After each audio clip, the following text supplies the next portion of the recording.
The heel of Talia's right boot caught a crack in the wet concrete, and she lurched forward. Catching herself against a lamppost with both palms, the cold metal burned. November in Toronto didn't negotiate, it just took. She pushed off and kept running. Behind her, 2 blocks back, she could hear them. Not shouting. The ones who shouted were the ones you could reason with. These men were quiet, and quiet meant professional, and professional meant she had maybe 4 minutes before this ended very badly on a very dark street. The Bay Street Financial District was emptied out at 9 on a Tuesday, just the hollow sound of wind cutting off the lake and the distant hum of a streetcar heading east. Every door she passed was locked. Every lobby she tried had a security guard who looked through her like she was weather. She had the drive in her coat pocket. She could feel it, small and hard, pressing against her ribs through the lining. $53,000. That's what she'd found in the discrepancy. Not a rounding error, not a processing lag. $53,000 folded into a batch of microtransactions across 7 shell accounts, routed through a holding company registered in the Caymans that technically did not exist and definitely should not have been touching the payroll of Whitfield Consolidated Group. She had brought it to her supervisor at 4:47 in the afternoon. By 5:15 she was running for her life. The sign materialized through the rain.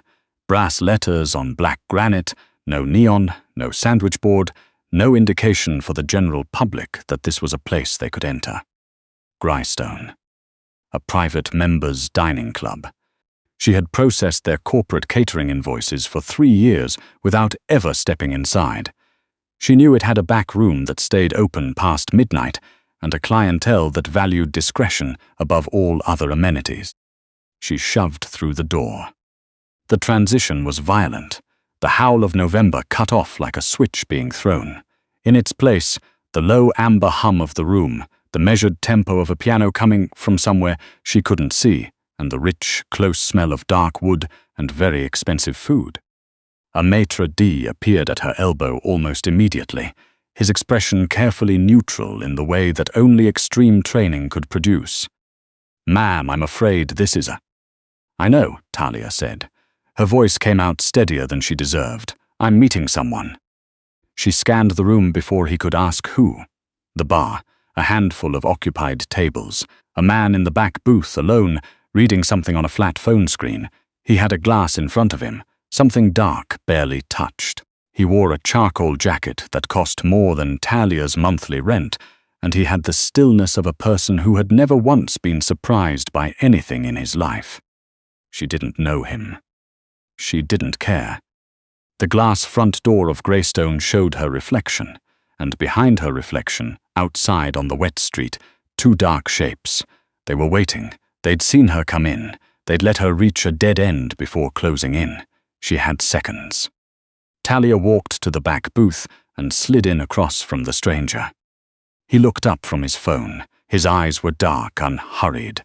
They moved across her face the way a person reads a balance sheet, methodically taking inventory. She reached across the table and gripped his wrist. "Please," she said quietly, "act like you know me right now. I need 30 seconds. He didn't flinch. He didn't pull his arm back. He looked over her shoulder toward the front door, and whatever he saw there caused a very small, very deliberate shift in his posture. "How long have you been running?" he asked. His voice was low, no accent she could place. "Since Bay and King." "Alone?"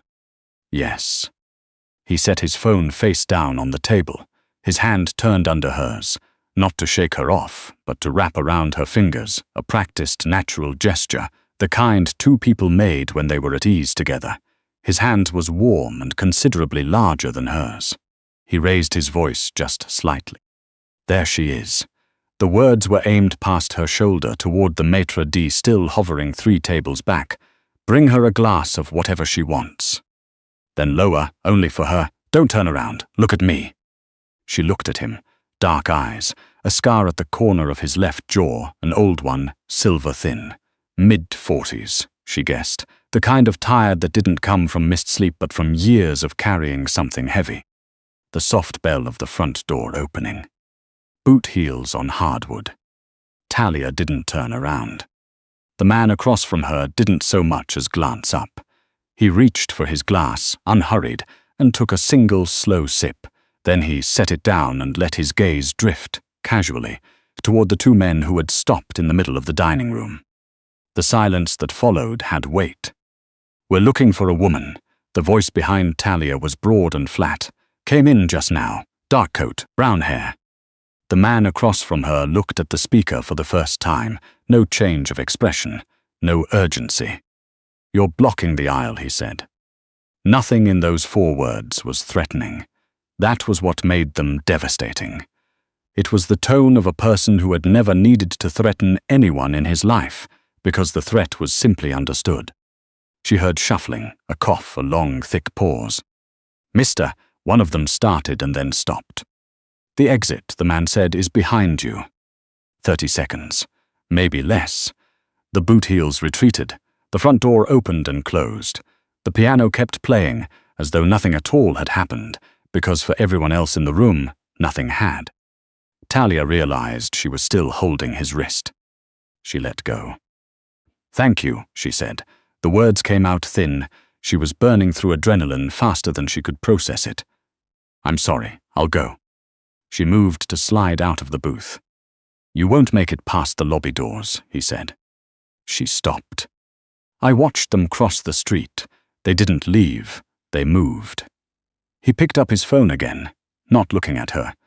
"They're on the side street now, waiting for you to think it's clear and come out. The parking structure attached to this building has a camera at every exit. Your face is already flagged." Talia sat back down. "How do you know that?" "Because I know the firm that installed the system." A pause. "And I know who they installed it for." She stared at him. "Who are you?" He looked up. "Stahl." Just the one word. Like it was enough, like it should be enough. And then, with a terrible sliding sensation in her chest, she understood why. Stahl. She had seen that name exactly twice in 3 years of processing corporate accounts. Once in a property transfer document she hadn't been meant to find. Once in a redacted filing from the Port Authority that her supervisor had snatched off the printer before she could read past the first paragraph. Both times she'd been told it was above her clearance.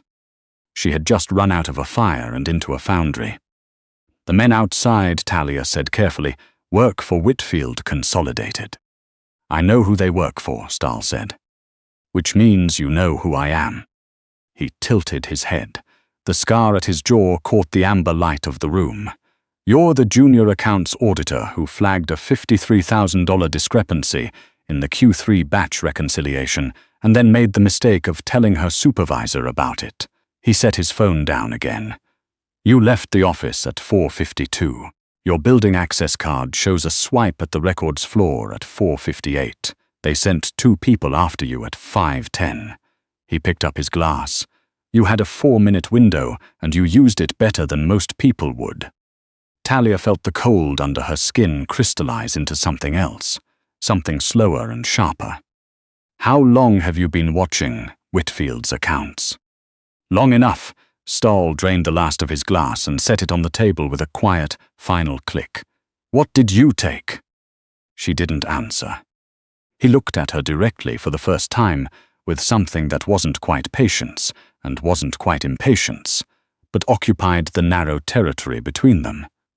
"Not the drive in your coat pocket. You're an auditor. You took a copy. The drive is the backup. What did you build before you ran?" Talia held his gaze, a shadow ledger. Something shifted in his expression. Minute, barely there. But she'd spent 3 years reading balance sheets and she caught it. "Complete?" he asked. 18 months. Every routed account. Every shell structure. The routing logic, not just the numbers, the whole architecture. She kept her voice level.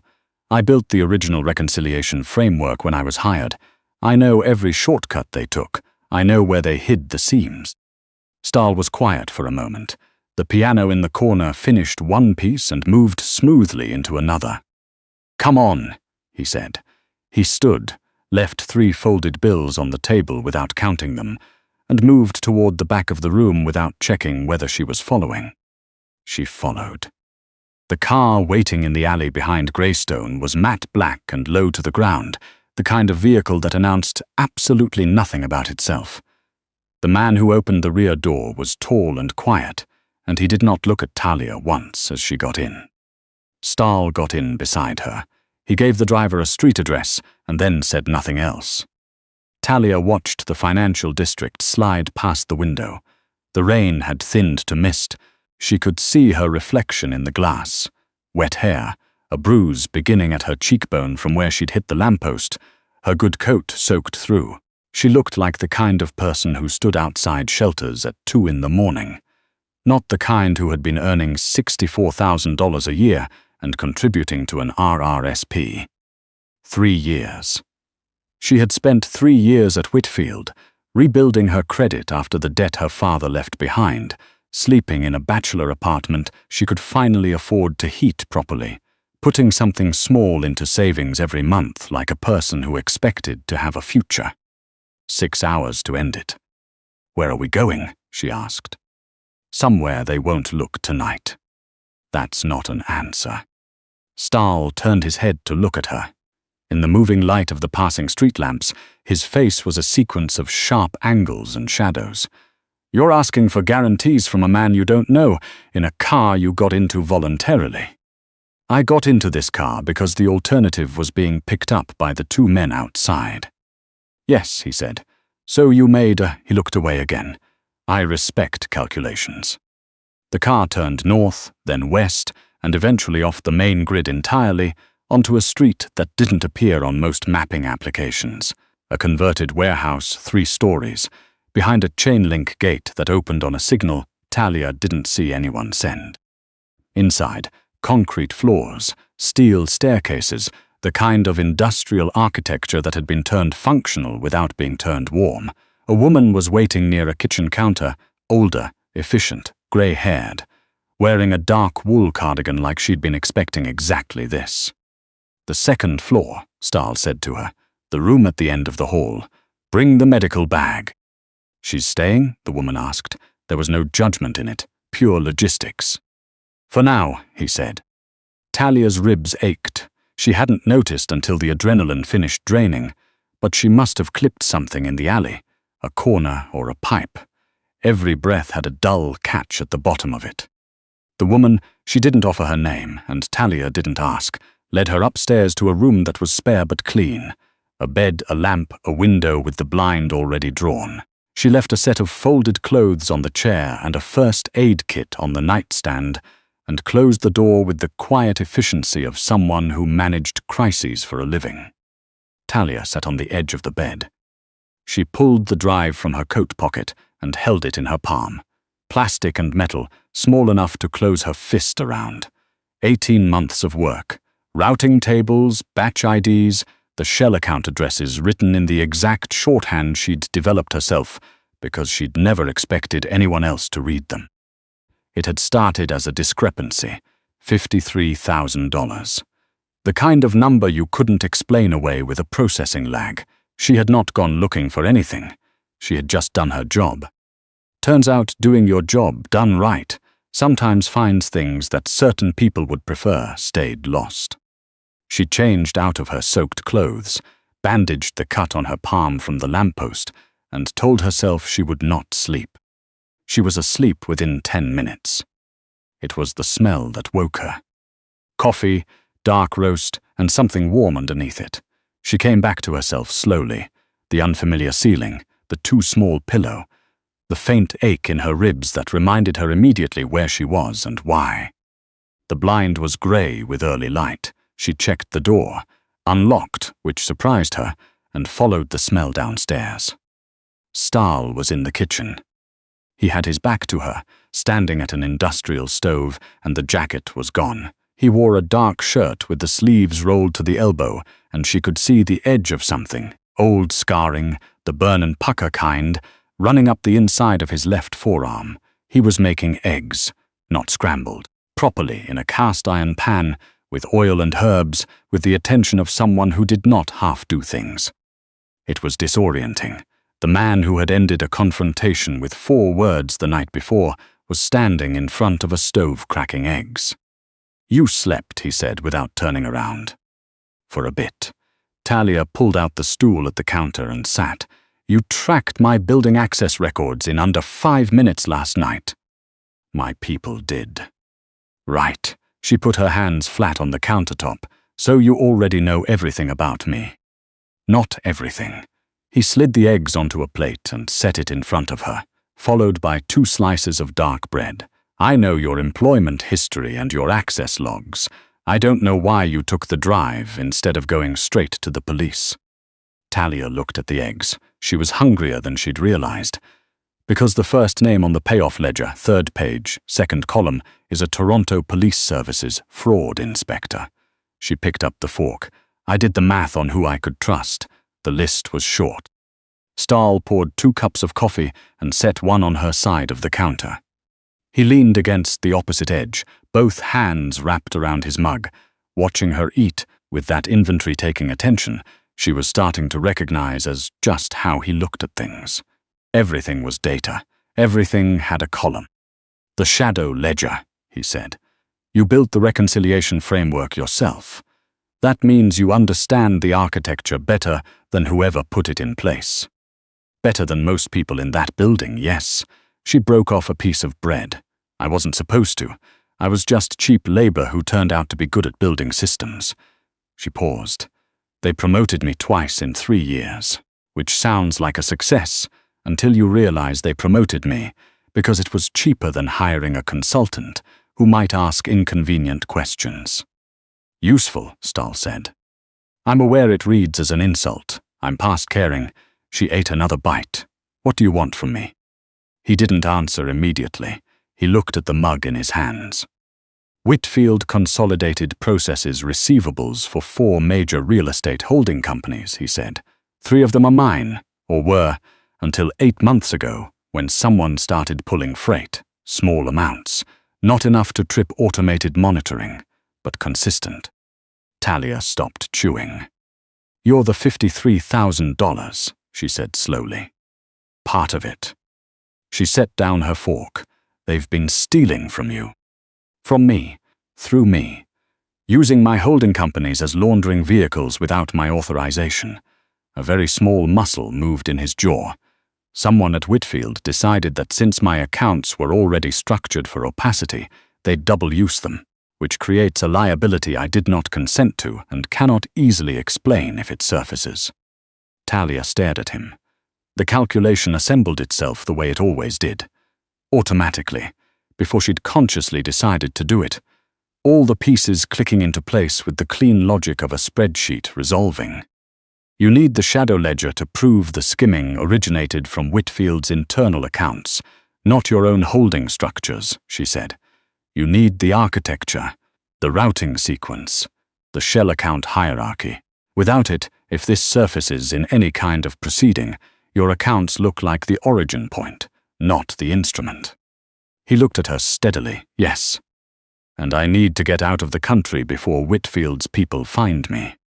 "Yes." She picked up her coffee. It was very good coffee, which felt like an irrelevant observation, and also somehow the only stable thing in the room right now. "So we want the same thing." "We have complementary needs," Stahl said, "which is different, but it functions the same way. You'll help me leave. A clean exit, new documentation, a bank account outside the country, transport to wherever you want to land. I have the infrastructure. And in exchange, you walk me through the ledger, every routing decision, every shell structure. I need to understand the whole architecture so I can excise my accounts from it, cleanly and permanently." Talia set the mug down. She looked at her hands, the bandaged palm, the ink stain she could never fully scrub off her right index finger from the habit of writing account numbers by hand as a backup, just in case. 3 years of careful, invisible work. She had never planned to use the skills she'd built for anything like this. "If I do that," she said, "I become a liability." "You already are one," Stahl said. "That's not a threat. It's an accounting fact. The question is whether you're a liability on my side of the column or on theirs." She almost laughed. The delivery was completely dry. She didn't think he'd intended it to be funny. You think in ledger terms. I find it clarifying. So do I. She looked up at him. Then let's be clear. I give you the full architecture, not just the routing tables, but the logic, the decision tree, all of it. You get me out. New name, clean account, destination of my choice. Whatever you need to seal your own accounts from this, you handle separately, without my involvement in the final step. I don't want to know what you do with the information afterward. Done hesitation, no negotiation. She had been prepared for negotiation. The absence of it told her something. You already knew you'd agree to those terms, she said. I knew what fair market value looked like before you walked in. He straightened from the counter. Come, I want to show you something. The room he led her to on the 3rd floor was nothing like the rest of the building. 3 monitors, a locked server cabinet, a heavy workstation with the kind of security hardware she'd seen in diagrams but never in person. On the largest screen, a spreadsheet already open, one she recognized. A partial version of Whitfield's transaction architecture. Someone had been mapping it from the outside, patiently, for months. They'd gotten about 40% of it right. Your people built this, she asked. From the outside, we could see the shape of it through the outgoing transfers, not the interior logic. Talia stepped closer to the screen. She could see exactly where the analysis had gone wrong. A routing decision around the secondary shell accounts that looked arbitrary from the outside, but made complete sense if you knew the batch processing shortcut she'd built into the original framework. They had missed it by 1 layer. One invisible, single-line shortcut that she had written on a Tuesday afternoon in her 2nd month at Whitfield, because the manual process was slow and no one was watching closely enough to question why she'd streamlined it. She could fix this in 20 minutes.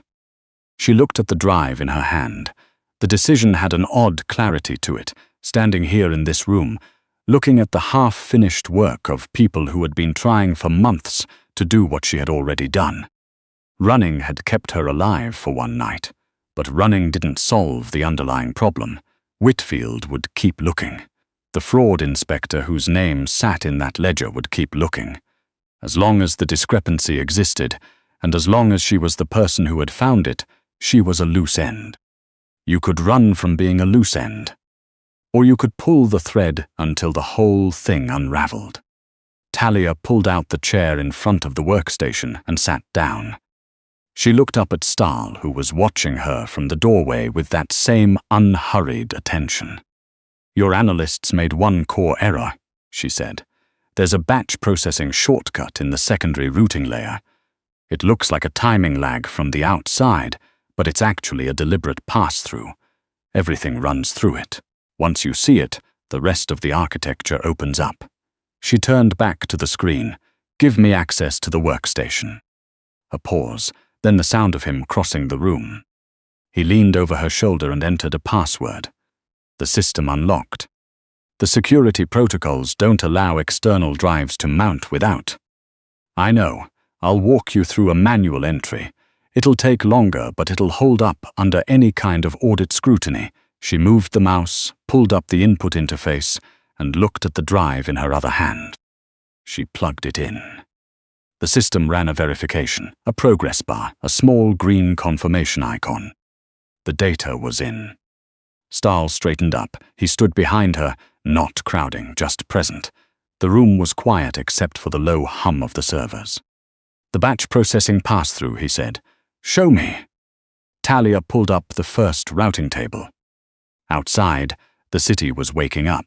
She could hear the distant pulse of it, the early delivery trucks, the first streetcars of the morning, the ordinary mechanical rhythm of a city of millions starting another day, without the faintest idea that in a converted warehouse in the industrial West End, an accountant who had been nobody's first choice for anything was quietly dismantling the financial skeleton of 2 criminal organizations at once.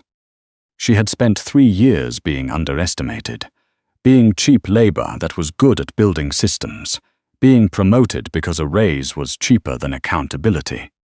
She understood sitting here with the data spread open in front of her and Stahl's attention at her back, that being underestimated was its own kind of infrastructure. Nobody had thought to watch the person who built the framework. Nobody had imagined she would know exactly how to take it apart. She had spent 3 years building the architecture of their power. It was only fair that she be the one to bring it down. "Here," she said, and pointed at the screen. "This is where everything starts." Stahl leaned in, and they began.